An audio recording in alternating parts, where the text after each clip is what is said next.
Fala galera, bem-vindos a mais um vídeo aqui do canal Filho de Peixe, muito prazer, eu sou André Siqueira e nesta quinta-feira, no day after da derrota do Santos para o Palmeiras, clássico da segunda rodada do Campeonato Paulista, eu queria bater um papo sobre a qualidade do elenco do Santos, sobre o trabalho do Juan Pablo Vojvoda e sobre algumas manifestações, um início de um processo de fritura do Vojvoda com o qual eu não concordo. Esse não seria o tema do nosso vídeo de hoje, mas eu já tenho alguns vídeos gravados e apenas esperando uma janela legal para publicar.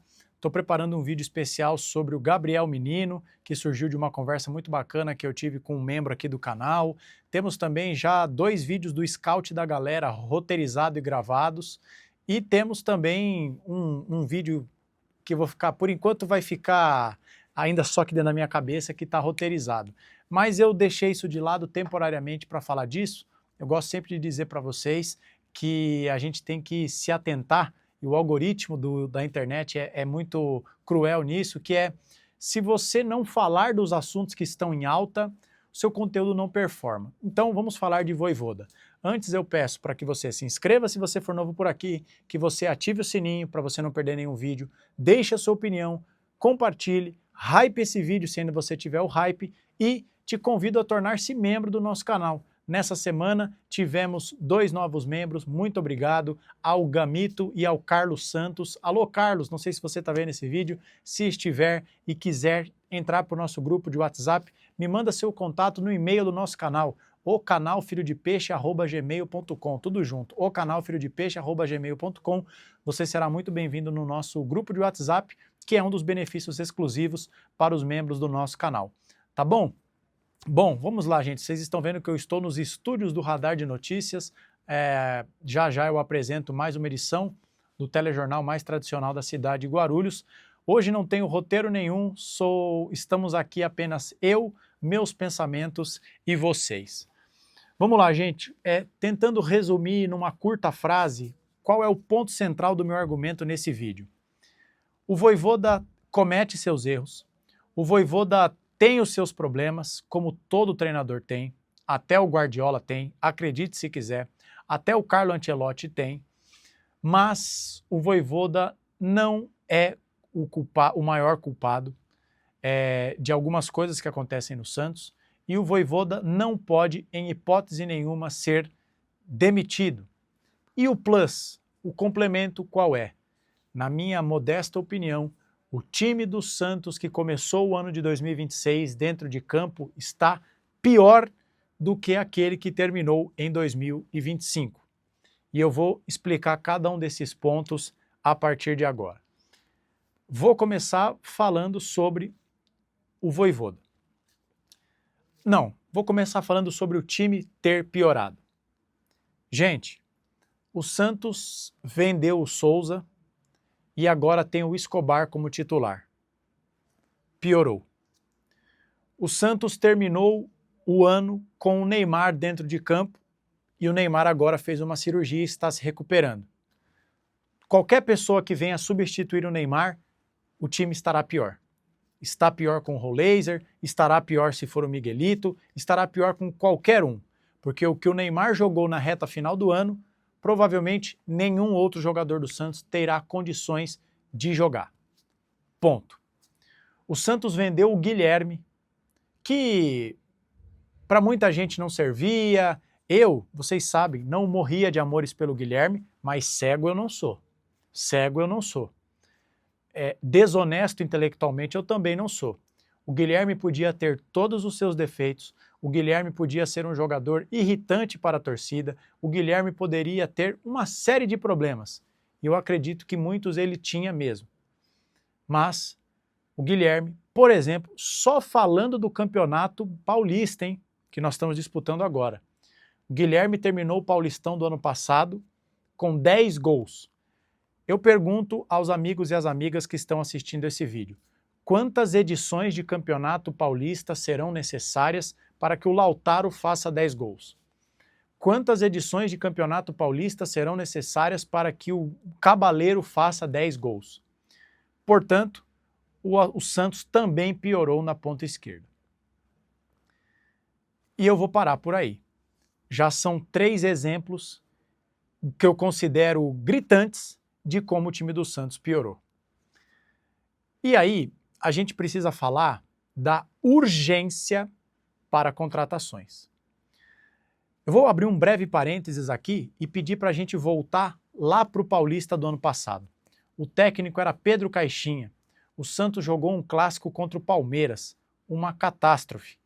E para o jogo seguinte, que foi contra o Velo Clube, o Pedro Caixinha afastou 3 jogadores: Rainer, Wendel Silva e Lucas Braga.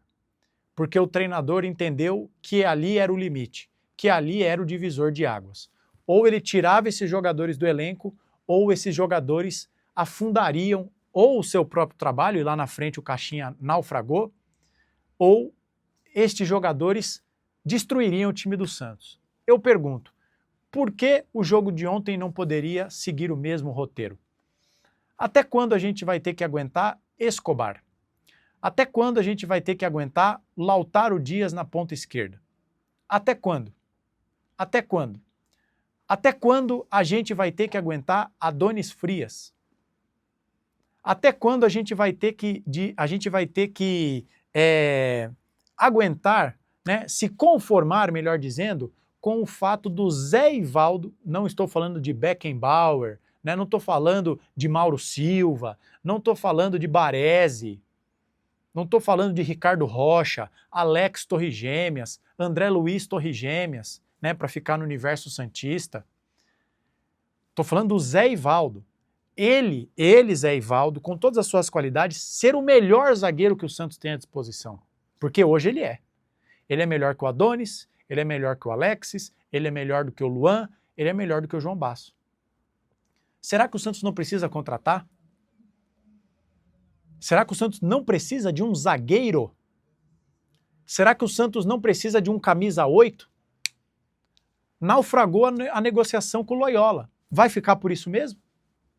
Não vai surgir nenhum plano B? Nenhum plano C?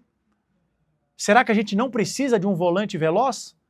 No gol do Palmeiras, hora que a bola é espichada, o Flaco Lopes pisa. Primeiro que no início da jogada, os 2 volantes do Santos estão mal posicionados. E por melhor que eles possam ser, eles são lentos. A bola vai, o cara pisa e os volantes do Santos não chegam. O Alan vai lá e toca para o fundo do gol. Não precisa de um camisa 8? De velocidade, de imposição, com dinâmica, como era o caso do Loyola? Como no ano passado o Santos identificou esse mesmo problema e tentou trazer o Thiago Maia e também não conseguiu? Será que o Santos não precisa de um ponta esquerda que tenha o mesmo potencial de entregar gols e assistências do que o Guilherme? E aí vem a pergunta, será que o Santos não consegue contratar por falta de dinheiro, por incompetência ou um pouco de cada coisa? Eu tendo a acreditar que é falta de competência, porque dinheiro não falta.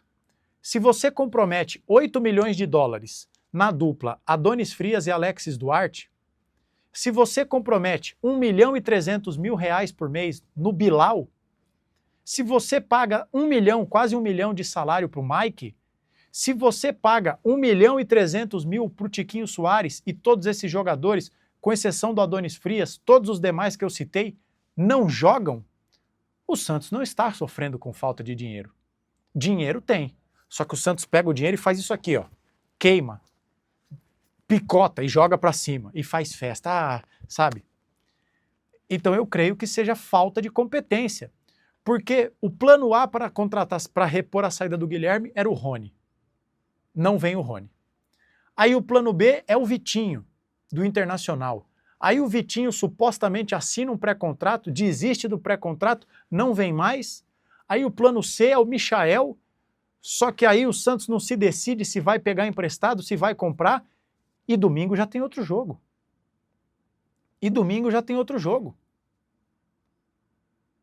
Então, será que não precisa contratar? E se alguém da diretoria me disser, não precisa contratar, primeiro porque nós não temos dinheiro, segundo porque nós apostamos na base. Ótimo. Então, presidente Marcelo, diretor de futebol Alexandre Matos, vocês têm que enquadrar o Vojvoda e dizer o seguinte, Vojvoda, o titular da lateral esquerda é o Vinícius Lira. E nós vamos te dar respaldo, porque o moleque vai oscilar, porque é normal que a base oscile e a gente não vai te demitir. Bota o moleque lá. Vojvoda, bota o Matheus Xavier, porque pagar 1 milhão pro Michael tá muito caro. Bota o moleque lá. Se ele perder um gol debaixo da linha, se ele errar um passe e armar um contra-ataque, a gente toma gol. Se ele só fizer cagada dentro de campo, só matar a bola de canela, tá tudo bem, você tem o nosso respaldo. Ou fazem isso, enquadra o treinador, ou tira o escorpião do bolso e contrata. Porque Escobar e Lautaro de titular, gente, não dá. Não dá. Vai ser um 2026 brigando para não cair de novo. De novo. E aí eu quero falar sobre o terceiro tópico, que tem tudo a ver com esse segundo. O primeiro tópico, eu falei sobre o time ter piorado. O segundo tópico é a necessidade que, para mim, salta aos olhos do Santos contratar. E para fechar, eu quero falar do Vojvoda. Já disse na abertura que ele erra, que muitas escolhas dele me irritam profundamente, mas respeitando a sua opinião, caso esta seja a sua opinião, eu estou abismado, eu estou genuinamente espantado e eu me pergunto onde é que nós vamos parar quando eu percebo que muitos torcedores do Santos estão pedindo a demissão do Vojvoda. Gente, vocês se esqueceram que até perder o jogo de ontem, a gente vinha de uma sequência de 7 partidas sem perder? Vocês se esqueceram do que era o Santos do Kleber Xavier? Vocês já se esqueceram do que era o Santos do Pedro Caixinha? Do que foi o Santos de Lisca Doido, Maionese, Paulo Surra, Diego Aguirre? Vocês já se esqueceram disso? Ariel Holan? Vocês se esqueceram o que foi o Santos do Carille? Vocês acham que o Marcelo Teixeira, essa figura ultrapassada, incompetente, se demitiu o Vojvoda, vai contratar alguém melhor do que o Vojvoda? Vocês se esqueceram que o Vojvoda fez com o Fortaleza, com todo respeito ao Fortaleza, finalista de Sul-Americana com Fortaleza? Até quando a gente vai ter essa mentalidade entre nós, torcedores, de demitir treinador em tiro curto? Por que o Palmeiras está toda hora batendo em final? Bom, é um time milionário, bilionário, melhor dizendo, com uma boa presidente, com bons profissionais, mas também com um técnico que está lá há quase 6 anos. Vocês acham que se o Palmeiras trocasse de treinador a cada 6 meses, o trabalho seria sólido dessa forma, gente? Por favor, uma pausa para reflexão, um silêncio ensurdecedor, como diria o outro. De que adianta trocar o Vojvoda? Ele tem seus erros? Tem. Do mesmo jeito que ele faz o time evoluir taticamente, ele sabota a própria evolução tática do time ao ter o Escobar de lateral, ao ter o Lautaro de ponta, ao botar o Cabaleiro de ponta, ao sabe-se lá por qual motivo ontem ter dado orientação para o Gabigol entrar de meia. O Gabigol parecia um camisa 8 ontem. Isso é problema do técnico, mas que técnico não erra? Eu não tenho procuração para defender o Vojvoda, eu nem o conheço, nunca o vi na minha vida, nunca passou na minha frente, nunca estiquei a mão para ele. Mas vocês não enxergam evolução no time do Santos? Vocês não enxergam? Então, gente, eu queria expor essa minha opinião. O time do Santos, até pouco tempo atrás, não competia. Vocês se esqueceram do Vasco 6, Santos 0? Vocês se esqueceram? Então, gente, eu queria provocar essa discussão, essa reflexão entre os torcedores do Santos. Eu não estou plenamente satisfeito com o Vojvoda, mas, gente, demissão de treinador na segunda rodada do Paulista, onde é que vocês estão com a cabeça? Com todo o respeito, o carinho do mundo. Seja você inscrito do meu canal ou pessoas que estão aí ensandecidas na internet. Fora Vojvoda, Bagre. O Vojvoda é o culpado pela contratação do Bilal? É um estrangeiro que ocupa a folha salarial, ocupa a vaga de estrangeiro e que não serve para nada? O Vojvoda é culpado pela contratação do Cabaleiro? Ou quando o Cabaleiro chegou, o Vojvoda nem era técnico do Santos? O Vojvoda é culpado pelo pornográfico salário do Tiquinho Soares? Ah, André, mas o Vojvoda é culpado por não escalar o Bom Tempo, por não escalar o Robinho. Sim, e em que momento eu falei que ele não tem culpa? Em que momento eu disse que ele é o treinador perfeito? Em que momento eu disse isso? Em nenhum momento. Só que a gente não pode se esquecer do nosso passado recente. Não estou falando de 20 anos atrás. Estou falando de 15 rodadas atrás. Não teve nenhuma evolução com o Vojvoda? A gente vai dar o braço a torcer para essas figuras ultrapassadas do Santos que, quando a corda aperta, só lembra dos mesmos nomes? Emerson Leão, figura mítica do Santos. Vanderlei Luxemburgo, outra lenda do Santos. Mas essa é a solução? É mandar o Vojvoda embora e contratar o Luxemburgo, que já está aí há 2 anos, 3 anos, que ele não se decide se ele é comentarista de futebol na Amazon, ou no programa do Galvão Bueno, ou se ele é candidato ao Senado pelo estado do Tocantins, como ele tentou ser, ou se ele é treinador, ou se ele é manager, como ele gosta de dizer, eu quero ser manager, como ele fala. Ele não se decidiu. E aí a Belmiro Holândia vai trazer o Luxemburgo? A troco de quê? A troco de quê? Então, gente, perceba, o buraco é muito mais embaixo. Criticar o Vojvoda, e eu faço isso, eu fiz isso nesse vídeo e seguirei fazendo, é diferente de bater palma pra doido. De bater palma pra doido. De pedir a cabeça do cara. Então, assim, essa é a minha opinião. Eu quero saber se você concorda comigo, se você discorda. Mas para mim é claro que o time do Santos piorou, que o time do Santos tem jogadores que nunca poderiam pisar na Vila Belmiro, nem para entrar como visitante, quem dirá como jogador de futebol. E claro que o Vojvoda tem seus problemas. Mas eu não posso, em nome destes problemas, que para mim são menores do que alguns querem fazer crer, jogar todo esse trabalho fora e ficar trocando de treinador. 2023, se a minha memória não me trai, o Santos teve 5 treinadores. Onde é que nós fomos parar? Série B, não é mesmo? Fica aí para reflexão. Se inscreva se for novo por aqui, ative o sininho, deixe o seu like, comente e compartilhe. A gente se vê amanhã com 2 vídeos no canal. Se cuide, fique com Deus, uma ótima noite de quinta, um abraço e tchau.